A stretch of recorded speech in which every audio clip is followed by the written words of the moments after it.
So I'm here to talk about growth, and specifically how Zenefits has grown as quickly as it has. But first I wanted to tell you guys a little bit about just how I think about the business. So Zenefits is a company with a really neat trick, which is that we sell HR software for free. And we can do that because we make money off of a bunch of systems that sort of surround and are adjacent to this core system of record for employee information. The most lucrative of which is acting as a broker on a company's group benefits and health insurance. And there are two fun things about being an insurance broker. One is that you make way too much money. So insurance brokers collectively, you can think of them as having about a 5% tax on the 18% of US GDP that is healthcare spending. The other fun thing about being an insurance broker is that it turns out there are laws on the books in 48 states that make it illegal for an insurance broker to rebate any portion of their commission to their clients, which is effectively a legal prohibition against price competition, which is why some of these economics persist. And the software solves a problem that is actually only tangentially related to the insurance. And it's a problem that really I had at my last company. So my last company was sort of the anti-Zenefits in that we almost never grew. It was sort of a flat line for many, many years. And we were always kind of growing just enough that we thought that maybe in 6 months' time, things were going to turn around for us. But we were always sort of about 2 or 3 months away from missing payroll, which is a very dangerous situation to be in. And so one of the things you don't do in that kind of scenario is you don't hire anyone in HR. Because you can't afford to. And so my co-founder and I were doing a lot of the stuff that we do at Zenefits ourselves. So setting people up in payroll, getting them enrolled in health insurance, getting them up and running with commuter benefits. Many of you guys will recognize sort of this set of problems that we solve. How many of you guys, just quickly in the audience, have started a job and spent sort of like the first half a day to a day in the HR department, like filling out paper forms? Can I just see like a quick show of hands? So that's essentially the problem. That's a great example of the problem that we solve. We make all of that go away. So with Zenefits, basically as an employer, you come in, you say, listen, I want to hire John. He starts June 1st. I'm paying him this much money. He reports to so-and-so. He's in the sales department. Zenefits go make it happen. And from there, we email the prospective employee, we bring them to our site, and we generate offer letters, employment agreements, handle compliance, set them up in payroll, collect all of their information directly from them, get them enrolled in all these different benefits. And that all happens in one coherent flow online, well in advance of their first day of work, and most importantly, without any involvement from the company, the employer, or any of their team. And so one of the great things about Zenefits, or one of the reasons that we've grown, is that we're in this fortunate position where we are selling a free product that we make a bunch of money on, and that solves a real pain point for a lot of companies out there. And so roughly what that looks like is, as Keith said, the company's about 2 years old. We started out 2014 with about $1 million in run rate revenue. We closed out the year with $20 million in run rate revenue. And the plan for this year gets us to about $120 million in run rate revenue. And so when I think about why we've grown, one of the biggest reasons, to be honest, is that I firmly believe that with a lot of these companies, there's kind of either draw or there's not. There's either pull in the market or there's not. And so some of this, having worked at a company where we didn't grow, some of it seems an awful lot like we were fortunate enough or lucky enough to stumble onto something where there was kind of a sucking sound in the market that kind of pulled us in. And helped us sort of get a lot of uptake. But I wanted to talk a little bit about the things that I think we did, or have done at least so far, to sort of amplify that. And the first one is at the level of company culture. And I'm not sure whether this is intentional or not, but it's at least something that has made a difference. Which is that Zenefits, I think, the sort of charitable way to describe this element of our culture is that there's a real bias towards action, a real urgency about the company. I think the less charitable way would be to say there's sort of level of low-level sort of panic that suffuses the organization, and constant pressure to sort of keep moving faster and faster and faster. And a lot of that comes from really our initial experience at Y Combinator. So Y Combinator is famous for setting up this dynamic where you're meeting for these dinners once a week. And as a founder, you show up to these sessions, and every single week it feels like everybody else has sort of a tremendous amount to show for themselves except for you. And it sort of creates a lot of urgency in the early stages of a company around getting something done. But for us, I think actually it was even more so because one of the interesting things about our experience in Y Combinator is that we were not the only company in our batch that did exactly what we do.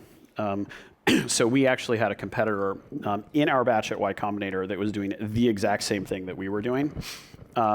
And that really sort of amplified a lot of those dynamics. And in fact, there was one particular moment that I remember where about sort of 6 to 8 weeks in, Y Combinator does this thing called Prototype Day, where everyone sort of gets up and sort of shows, basically what they've built so far, where they are. And my co-founder Alex and I had joined Y Combinator without having had a real product yet. So come Prototype Day, we had like very little to show for ourselves. And one of the things they tell you is don't prepare for this. Don't spend a lot of time on it. Just sort of show us informally what you've done. And so it felt very relaxed walking into that session, and we understood that we had only sort of the barest skeleton of a prototype to show. And one of the things that they announce is as soon as you're about to get up on stage, they say, oh, by the way, we're going to vote on which companies are the best companies, and we found that to be really telling about sort of future success, which of course immediately elevates all the pressure. And so we got up on stage, and our demo basically didn't work at all. I think we'd forgotten to restart Apache or something. It just failed completely and miserably. And then at the end of Prototype Day, when they announced the results of the vote, it turned out that the other company in our batch had tied. The company that we competed with had tied for sort of being voted the best company in the batch. Which really scared the crap out of us. And I think Lux and I sort of vowed at that point that we were going to go home and not sleep for the next week because there was no way we were going to show up next Tuesday night without sort of something to show for ourselves. And that sort of level of urgency, I think, really pervades the company to this day. There's a tremendous amount, sort of at every step of the company's development, there's always been a tremendous amount of urgency, really almost sort of existential urgency about what we need to accomplish to keep moving forward. And I think that's one of the things just at the level of culture that I think is very different about our company versus a lot of other companies that have maybe grown less quickly. There are some advantages and disadvantages of that. The advantage is obviously that you get a lot done. I think you attract a certain kind of person. So I think the people that we tend to really like to hire and that tend to be very successful here are people who have a little bit of a chip on their shoulder, have something to kind of prove to the world about what they can accomplish. That's not for everyone, but it's one of the things that definitely sort of underlies a lot of our growth. So that's sort of the first thing that I think we did at the level, I wouldn't say that I planned that out, but in terms of at the level of culture, it's one of the things that I've noticed about the company. The second thing that I think was really important for us was to set incredibly aggressive goals. And one of the sort of best stories I have about this is when Andreessen Horowitz led their Series A investment in Zenefits, which was January of last year. One of the first meetings, sort of right after the round closed, Lars Dalgaard, who's the partner on our board, had a meeting at our office with me and our head of sales. And I was feeling really excited. We had set what I thought were going to be some really aggressive goals. And I told Lars, like, at the end of this year, let me tell you, we are going to go from 2 sales reps to 20 sales reps. And I think we can get from $1 million in run rate revenue to $10 million in run rate revenue by the end of the year. And I was, feeling pretty good about myself. I was like, man, like growing 10x, like none of this like doubling crap. Like we're really going to kind of hit the pedal all the way to the floor. And Lars looked at me and Sam in his very Lars Dalgaard way and said, like, what the hell is this? Like, why are you guys so Bush League? Like, I thought you wanted to build a big company here. Like, why, like 20 sales reps, why aren't you guys going to be 100? Why are you only going for 10 million? Why can't you get to 20 million? And I was kind of sitting there like, oh my gosh, like what the hell is this? And Sam and I kind of talked to each other afterwards about, how crazy this was. Like, man, like we already kind of got the team on board with this crazy idea that we were going to grow 10x in 1 year. Why would we try and go for 20? It already feels like the wheels are sort of, risking coming off the cart. But we started kind of thinking about it as a thought exercise. And so we started talking about, well, what would it take to get to 20 million? Or at least like what would be the reasons that we couldn't get there?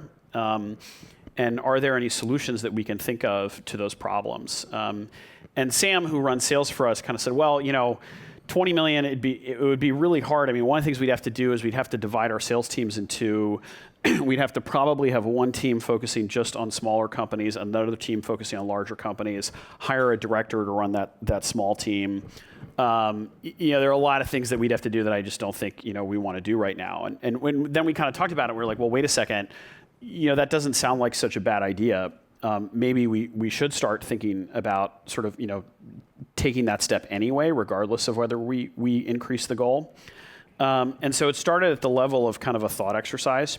And so first, that was the first step we did, and then we started talking with talking within the organization with my head of marketing, Sam, who runs sales, some of the other folks on the team, about what we would need to have in place if we wanted to increase that goal. And then, of course, we raised, a month or two thereafter, we raised a subsequent round of financing where we promised investors that we were going to get to 20 million, and so then it went from a thought exercise to an actual goal.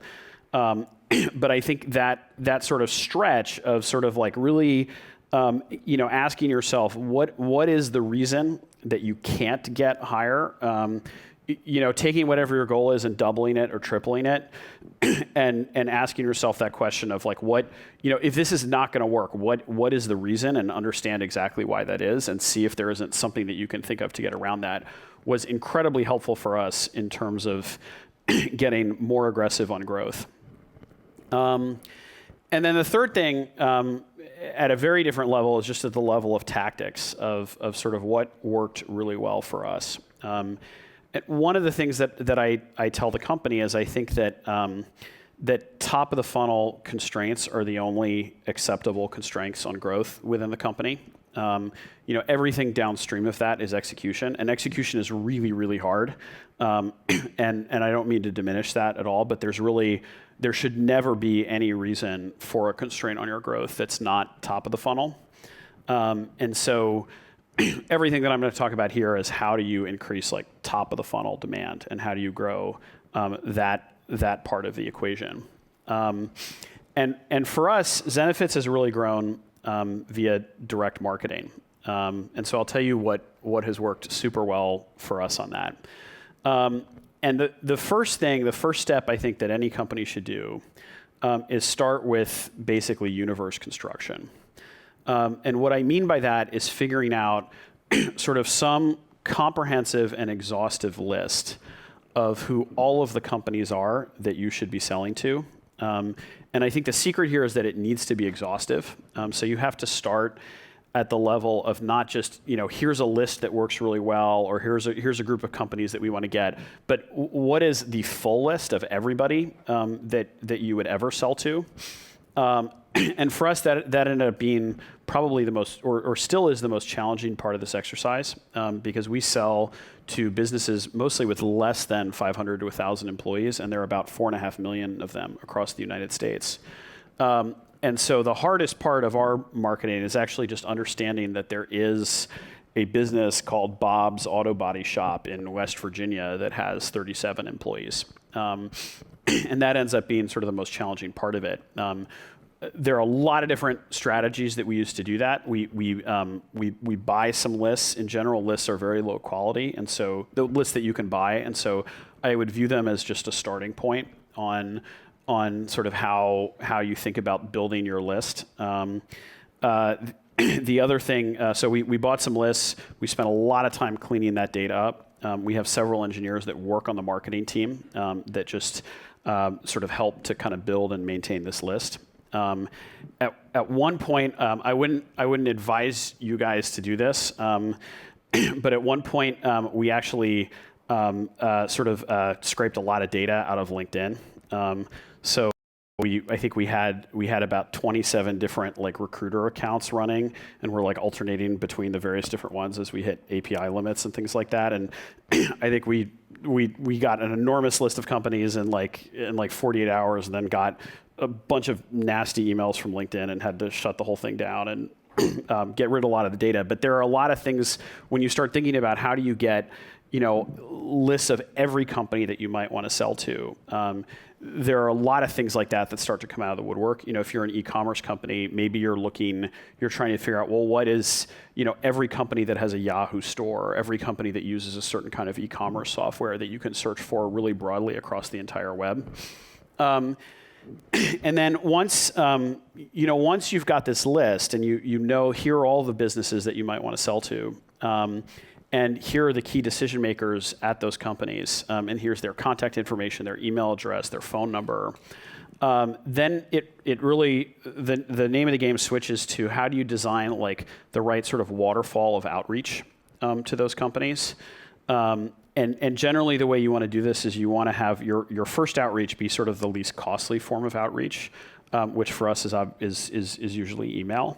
And you basically hone a way to sort of reach out to companies in whatever that first level of outreach is, and maximize the response rates, maximize the conversion rates to whatever that next step is, which for us is a demo with someone on our sales team. But then you basically take whoever doesn't respond to that, and you move on to sort of whatever the next level of outreach is, which might be, direct mail, it might be a phone call, and you keep moving down from sort of like least costly to more and more expensive until you reach a point where they're just kind of persistent non-responders, and the sort of whatever the next sort of marketing tactic is that you would employ like no longer makes financial sense for you. But that's the way you sort of squeeze the most water from that stone and get the most out of your list. And it helps.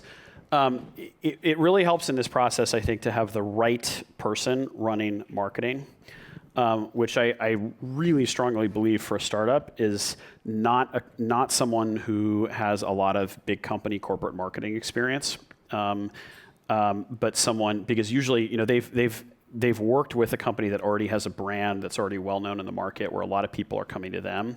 What you really need in this role more than anything is this person, more than any other role in the company, needs to be a real hustler. They need to be someone who's like really, really creative about how do you reach out to people, how do you start to mechanize a lot of this stuff.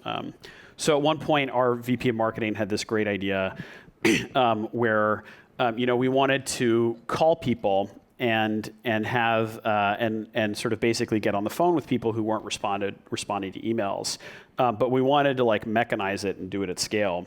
And so what we started doing is we basically recorded a voicemail message that we wanted to leave for them, and we started dialing into phone systems after hours when we knew that people were not going to be there, and then we would like leave the voicemail on their voicemail. And so it was a way of getting like just the right message. In a way that seemed like there was a lot of effort behind this, a very personal outreach that was actually like heavily mechanized and heavily automated. And so there are a lot of, when you get really clever about this, there are a lot of things like that you can do to start mechanizing and automating, all of this outbound outreach. And really, I think anything before someone gets on the phone with a sales rep, can and should be mechanized and automated as much as possible, because it's really, I think once someone gets on the phone with a rep, that's the point at which you're doing real discovery on sort of what's unique about their business and what their needs are. And from that point forward, everything's so unique to that particular customer that it's almost impossible to really automate. But everything before that point is much more generic, and therefore at least can or theoretically could be mechanized. And so there are a lot of ways that you can come up with that are very clever to do this.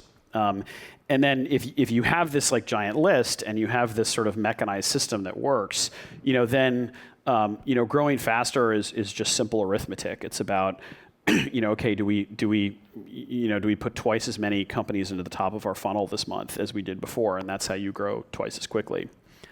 So those are sort of some of the things that work for us. I think one of the things that's probably also important to mention is like why growth is important, because growth definitely has some trade-offs and some downsides, and it creates a lot of stress and strain on the organization and everyone in it. It's also tremendously exciting and a lot of fun. But in my view, like growth, it creates a lot of problems for a company, but it also is frequently the solution to those problems as well. So growth, if you're growing, any business that has real sort of scale advantages, which I think a lot of businesses do ultimately at scale. Any business that has enormous scale advantages, obviously the more you grow, the more that you can sort of take advantage of those scale advantages. But growth also attracts investors. It attracts the best talent. You can hire the right executives who can help this growth take shape in a less chaotic way. You can attract capital from investors who are usually evaluating companies on this ratio of how much they accomplish over time. It took me a while to sort of figure that out. My last company, I thought it was how much you accomplished over the amount of money that you spend, and that usually ends up not being the case. And so I think like growth ends up like being the most critical thing for a company because it ends up solving so many of these problems that you have as a startup in terms of getting to scale. So why don't I stop there and see what questions you guys have for me. I'm sure there are a lot of people in benefits who understand and state, as you described it, in the inspiring story of Conrad. I wonder if there are people in benefits who are new as the company's growing so quickly that aren't familiar with that strategy and that story. And I'm wondering how they get onboarded and how they get embedded into the inspiring strategy to get to that end state. So one thing we do is I have dinner with all the new hires at the company once a month. In fact, I think I'm doing one tonight. And so we talk about that. We talk about why are we making this choice as a business, and why is it important, and what are sort of the benefits for them. And then we have all hands meetings, every other week, where we talk about many of the same things, and it's kind of open season to sort of stump the CEO. I mean, anyone can ask a question and challenge the strategy and ask, why are we doing this or why are we doing that, and we have that conversation. So I can't say that like every last person in the company is like 100% on board with it, but I think for the most part people are.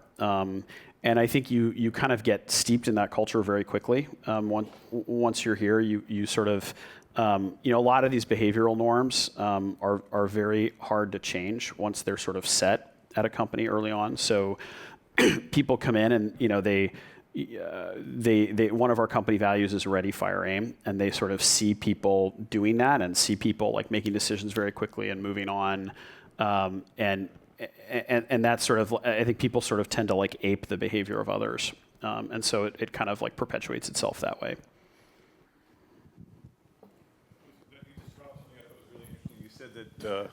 You said that investors are more interested in, I think, accomplishment over time as opposed to accomplishment over dollars. I was wondering if you could double click on that a little bit. And also, do you think that's a sign of the times as opposed to a universal truth? I think that's kind of a universal truth, to be totally honest, particularly in the early stages of a company.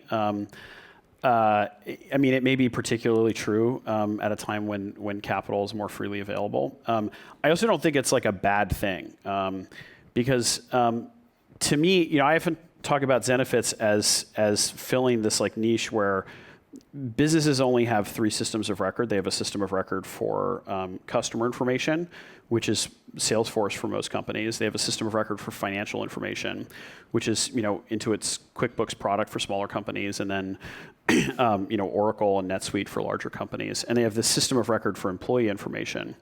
And there's a giant gaping hole in the universe for that third system of record for any business with less than 1,000 employees. There are sort of solutions above that, but for the sort of 60 or 70% of people that work for companies with less than 1,000 employees, there's basically nothing out there today. And I think what our growth indicates, or what investors who believe in the company think that our growth indicates, is that Zenefits is a company that's shaped like that hole in the universe.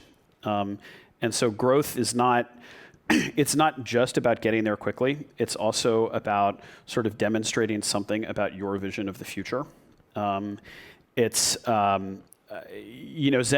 because so much of what we do is about integration. It's about connecting up, all of these different sort of disconnected systems. Payroll, health insurance, 401ks, commuter benefits, time and attendance software, equity, like all of this different stuff that is disconnected today, which is what causes this fundamental problem that employers have, which is that every time you hire or terminate someone, you need to add or remove them from 20 different places. Our biggest challenge is we want to integrate all of that stuff, which is challenging because you have those counterparties have to be sort of willing to work with you.